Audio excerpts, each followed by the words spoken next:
Halo Sobat Martabot, ketemu lagi dengan kita dalam sermon bersama dengan teman-teman kita hari ini, yaitu Pendeta Agnes lagi dan juga Pendeta Dedi Loni Purba. Ya, dan saya Pendeta Raja Sinaga. Sebelum kita membahas sermon untuk tanggal 21 Januari 2024, kita akan mulai dalam doa di bawah Pendeta Agnes. Silakan. Kita berdoa. Terima kasih ya Tuhan, kami bersyukur sebab Engkau begitu baik dalam hidup kami. Engkau setia menyertai dan memelihara hingga pada saat ini. Tuhan, kami akan belajar tentang firman-Mu. Biarlah kiranya Roh Kudus-Mu yang senantiasa mengajari kami, sehingga kami boleh menemukan makna di dalam firman Tuhan untuk menguatkan kehidupan kami, bahkan semua yang menyaksikan tayangan ini juga semakin mengenal Tuhan di dalam kehidupan mereka. Terima kasih ya Bapa, inilah doa kami di dalam nama Tuhan Yesus Kristus kami berdoa. Amin. Amin. Terima kasih Inang Pendeta. Ya, jadi kita hari ini terberkati sekali. Kenapa? Karena tema kita hari ini yaitu Tuhan Allah tempat perlindungan kita.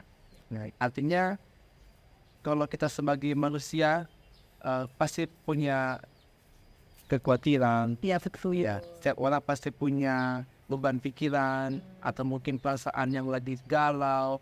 Mungkin saat ini juga dialami oleh teman-teman support atau teman-teman somasa yang melihat hal ini. Jadi kira-kira bagaimanakah kita menghadapi pergumulan hidup kita itu? Kemana kita meminta pertolongan? Kemana kita minta perlindungan? Dan juga hari ini kita diberikan firman Tuhan dari Mazmur pasalnya yang ke-62 ayat 6-13. Kiranya Mazmur ini juga menjadi kekuatan bagi kita semuanya. Begitu ya Bapak Ingat ya. Saya akan bacakan terlebih dahulu Mazmur 62 ayat 6-13. Hanya pada Allah saja kiranya aku tenang, sebab daripadanya lah harapanku. Hanya dialah gunung batuku dan keselamatanku, kota bentengku, aku tidak akan goyah. Pada Allah ada keselamatanku dan kemuliaanku. Gunung batu kekuatanku, tempat perlindunganku ialah Allah. Percayalah kepadanya setiap waktu, hai umat. Cerahkanlah isi hatimu di hadapannya. Allah ialah tempat perlindungan kita. Hanya angin saja orang-orang yang hina, suatu dusta saja orang-orang yang mulia. Pada neraca mereka naik ke atas. Mereka sekalian lebih ringan daripada angin. Janganlah percaya kepada pemerasan. Janganlah menaruh harap yang sia-sia kepada perampasan. Apabila harta makin bertambah, janganlah hatimu melekat padanya. Satu kali Allah berfirman, dua hal yang aku dengar, bahwa kuasa dari Allah asalnya, dan daripadamu juga kasih setia ya Tuhan, sebab Engkau membalas setiap orang menurut perbuatannya. Amin. Jadi kalau kita membaca atau mendengarkan nats kita ini, ada perasaan yang bagaimana ya, kita jadi merasa dikuatkan melalui firman Tuhan ini. Apakah memang begitu tujuannya oleh penulis ini? Kira-kira siapa menuliskan kitab ini? Mungkin saya tanya dulu kepada Bapaknya tadi dia, kira-kira apa tulang orientasi kita ini? Siapa menuliskan ini, Bang?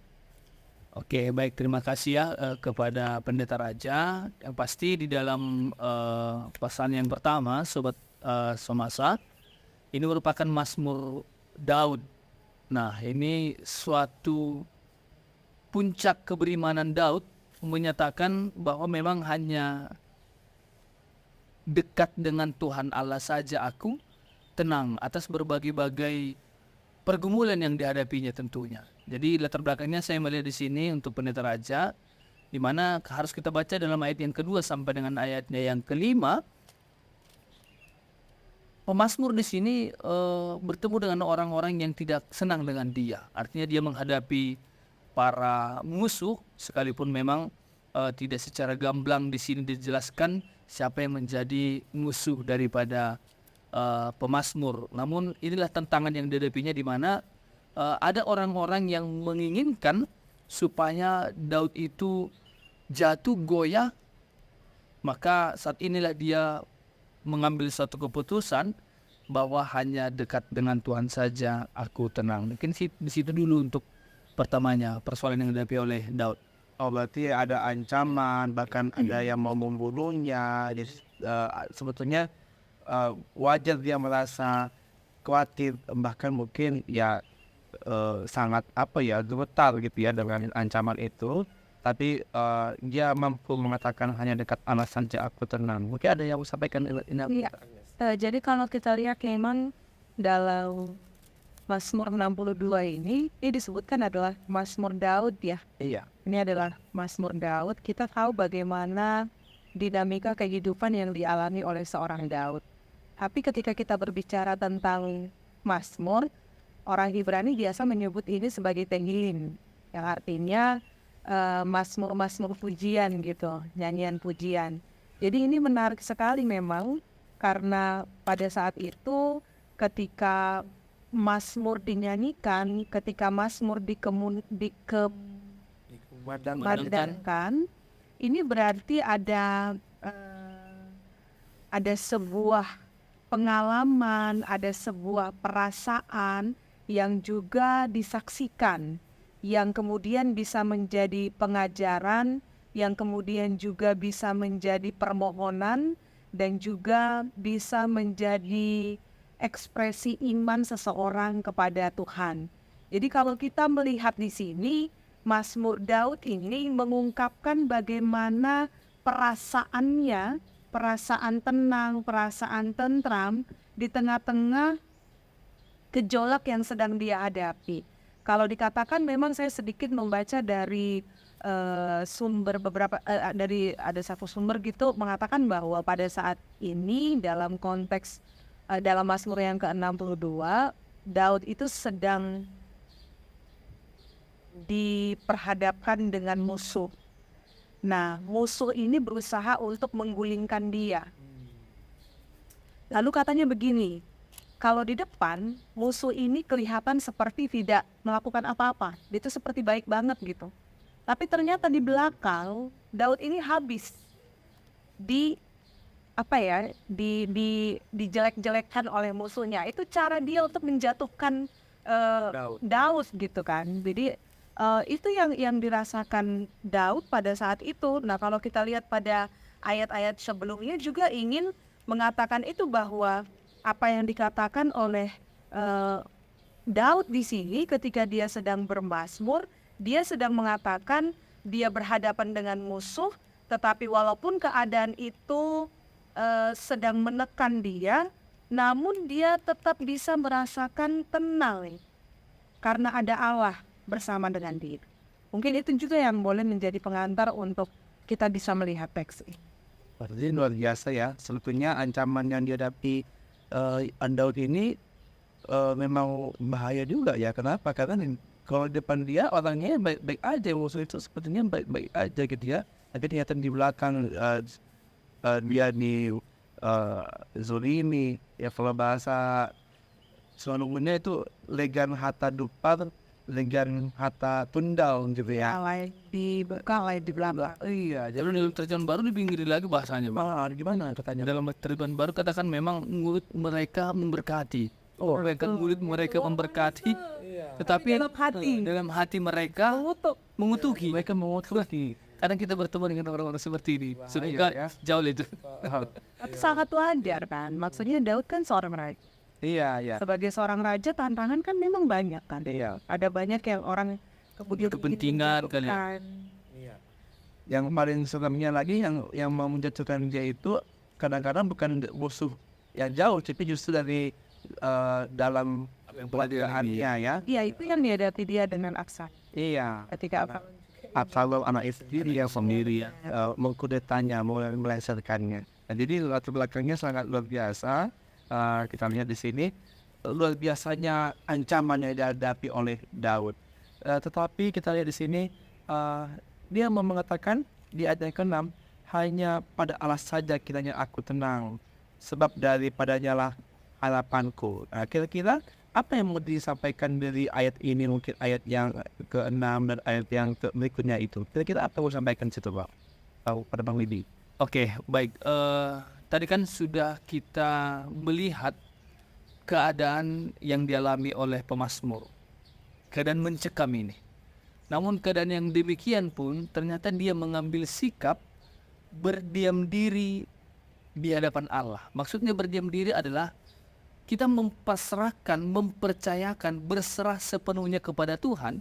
Artinya bukan kita lagi yang mengambil kendali dengan segala sesuatu yang terjadi, namun keyakinan pemazmur di sini, Allah di pihakku, maka aku berdiam diri, saya menunggu.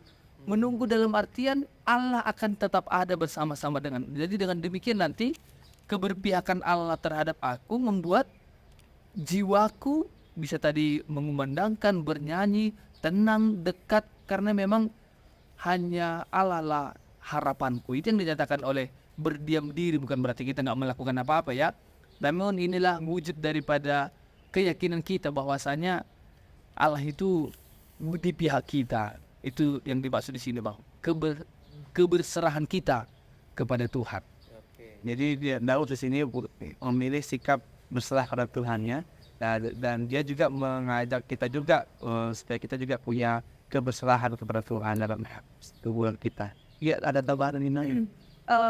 Ini saya nanti boleh mengambilnya dari ayat 6 sampai dengan ayat 9. Iya. Menurut saya ini menjadi satu bagian yang sangat menarik sekali dan jangan dipisah gitu, karena ketika Daud mengatakan hanya pada Allah saja kiranya aku tenang, ini sebenarnya kalimat yang tidak pertama kali muncul di ayat 6, tapi di ayat sebelumnya dalam pasal 62 sudah muncul gitu.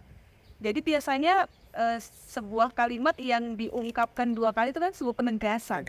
Ada penegasan. Kenapa menjadi sebuah penegasan? Karena memang ini adalah pengalaman yang dialami oleh Daud secara langsung, nyata, bukan dibuat-buat, bukan untuk mengatakan ini aku seorang raja, aku sudah bukan untuk menaikkan karirnya juga, tapi memang itu yang dia rasakan dari Tuhan ketika Tuhan berada di pihaknya nih. Sama seperti ketika dalam kitab Roma itu ya, Paulus kan pernah bilang jika Allah di pihak kita, siapa dapat melawan kita lebih dari pemenang gitu. Jadi saya merasa ini ketika Daud mengatakan pada ayat yang ke-6 sampai ayat ke-9 ini adalah pernyataan imannya kepada Tuhan di tengah-tengah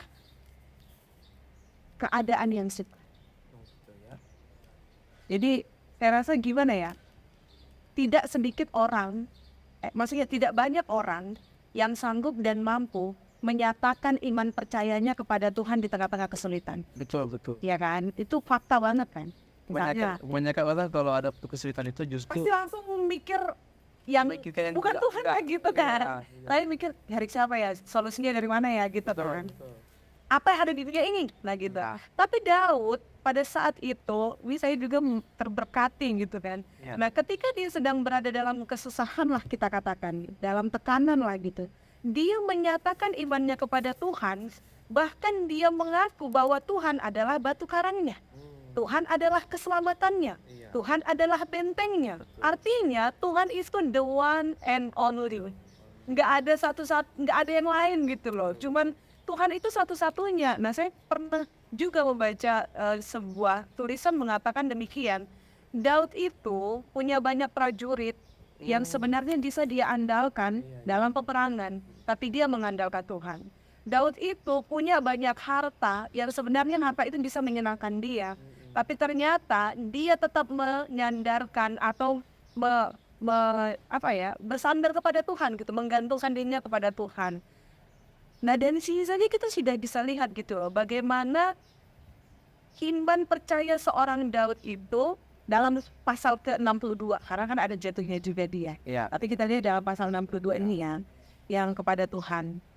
Dia katakan batu karang. Nah kalau jadi katanya kalau benteng, batu karang, keselamatanku, bentengku itu katanya misgab gitu ya. Misgab itu adalah sebuah benteng. Dan biasanya benteng ini dalam perjanjian lama, dalam dunia peperangan itu dibangun supaya apa? Untuk menolong mereka merasakan tentram ataupun perlindungan dari musuh. Itu misgab itu bahasa Ibrani. Iya. Nah, ketika Daud mengatakan bahwa Allah adalah misgabku, dia adalah bentengku, dia percaya bahwa dia akan terlindungi. Jadi sebenarnya keselamatan, ini kan tadi ada juga pada ayat ke-8 nih. Ayat ke-8, ketika Daud mengatakan pada Allah ada keselamatanku dan kemuliaanku, ini keselamatan yang dimaksudkan di sini bukan hanya, maksudnya bukan seperti yang gambaran kita dalam perjanjian baru. Ya. Tidak. Tapi keselamatan yang dimasukkan pada ayat ke-8 ini adalah keselamatan dari musuh itu. Iya. Dan juga keselamatan dari keresahan dia. Jadi di tengah-tengah incaran musuh, dia bisa merasakan ketentraman, dia bisa menjadi seorang pemenang, itulah keselamatan yang dinyatakan di sini. Makanya kita bisa boleh berefleksi di minggu yang ketiga ini ya. Bagaimana setelah 3 minggu menjalani 2024, apakah kita masih tetap menyatakan bahwa Tuhan adalah kota benteng keselamatan dan batu karang. Menarik sekali ya. Jadi kita mau sebelum ke refleksi ya, kita masih mau mengulik lagi di sini yang ayat 10 sampai ayat 13 mungkin. Ini kan bagian kedua dari perikop ini ya. Bagian ayat 10 sampai 13 ini menarik juga di sini ya. Ada kata-kata bahwa hanya angin saja orang-orang yang hina, dusta saja orang-orang yang mulia. Berbaca mereka naik ke atas, mereka sekalian lebih ringan daripada angin dan seterusnya. Nah, berarti ini ada yang mau disampaikan di sini kira-kira Pak Pendeta sama Ina Pendeta ya. Ini mau mengatakan bahwa manusia itu terkadang mau menyombongkan diri atau manusia itu meninggikan diri padahal manusia itu tidak ada apa-apa dibandingkan Tuhan, atau bagaimana kira-kira pesannya ini? Oke, baik. Terima kasih. Yang pertama, penekanannya tetap tadi ketika pemazmur sudah menyatakan Allah sebagai gunung batuku, dia sebenarnya mau memperbandingkan. Ketika kita meyakinkan diri kepada Tuhan dan meyakinkan diri kepada yang ada di dunia ini. Nah, makanya dikatakan di sini ayat 11 kan, jangan percaya kepada pemerasan, menaruh harapan pada sisi pada perpajakan. Artinya kan ketika dunia bisa menawarkan segala hal, namun pemazmur mengatakan demikian. Kan sebenarnya kalau gunung batu di sini kan kalau di padang gurun itu kan Bang, kalau sudah ada gunung batu, kalau ada pun perampok, kalau ada pun badai, kan orang berlindung di situ. Iya. Jadi itu mau dinyatakan. Jadi ketika ada pun suara-suara menyatakan di sini saja ini untuk menawarkan ketentraman bagi kita, tidak akan mampu. Itu mau dikatakan pemazmur di sini. Jadi sangat menarik sekali apa yang disampaikannya. Derajat rendah di sini digambarkan sebagai uap ya, berarti hanya sesaat, hanya sementara. Angin, ada kata uap, ada angin, dusta belaka. Ya sesaat bisa menenangkan hati kita. Sesaat kan, kadang kita bertemu juga dengan hal-hal yang seperti ini. Kadang begini, keadaan yang mencekam sulit memang untuk berkata secara positif. Namun Daud di sini mengalami ketika aku sudah berada di balik gunung batu, namun aku bisa menemukan di situ pemaknaan tentang yang kualami ini.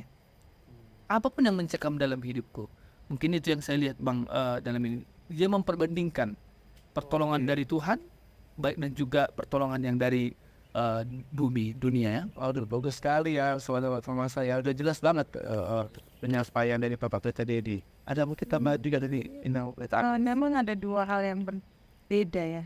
Iya. Kalau dari ayat 6 sampai 9 memang dia mendeklarasikan iman percayanya kepada Allah sekaligus menyaksikan kuasa Allah yang begitu besar dalam hidupnya. Betul.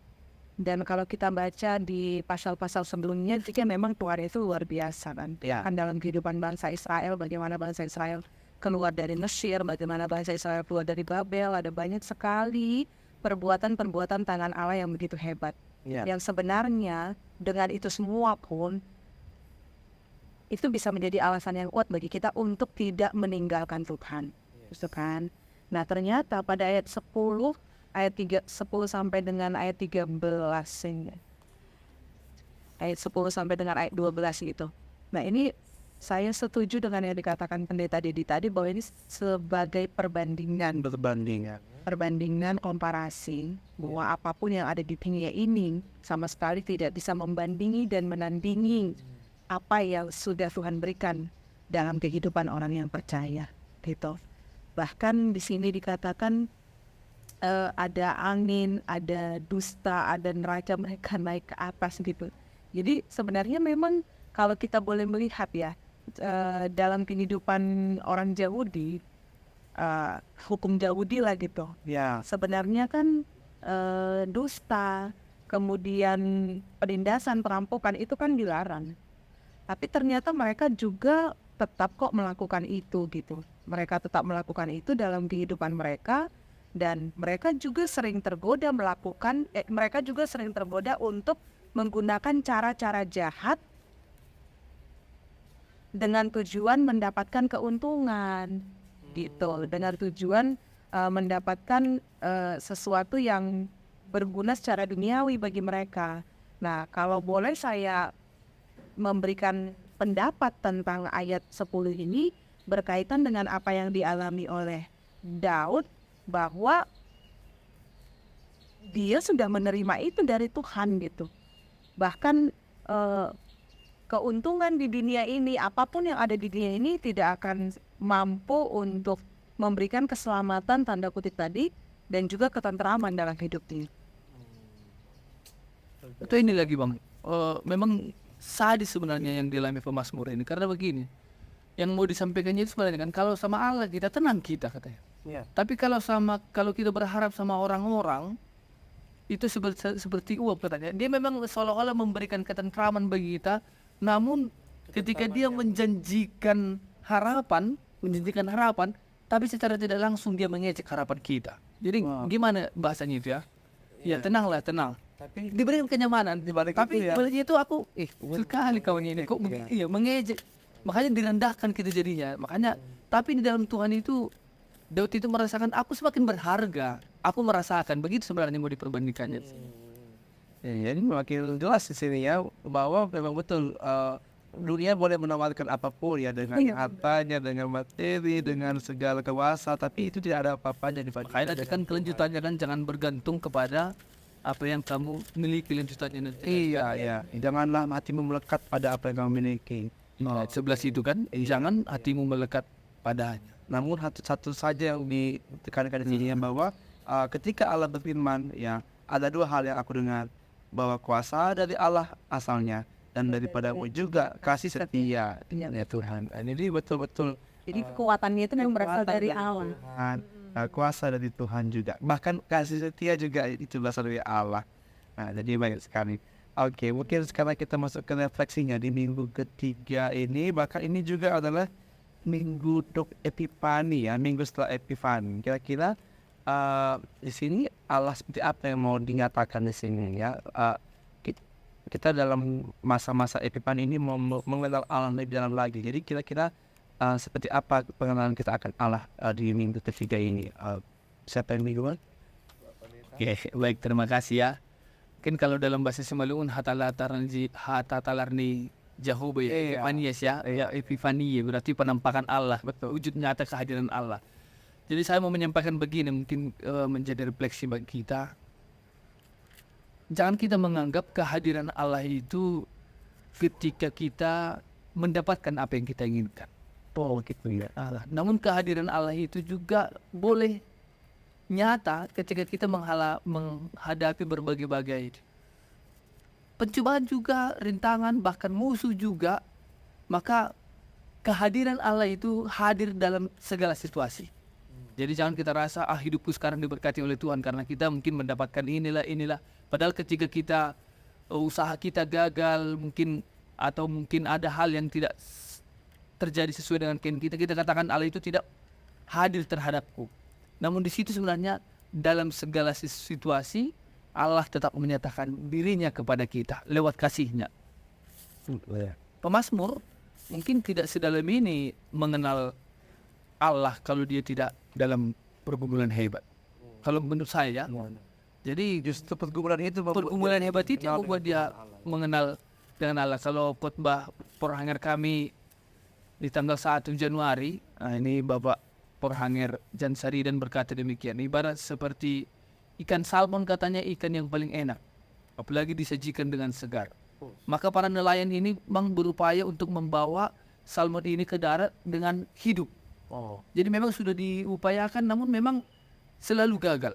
Karena memang di dalam sampan ini harus mati.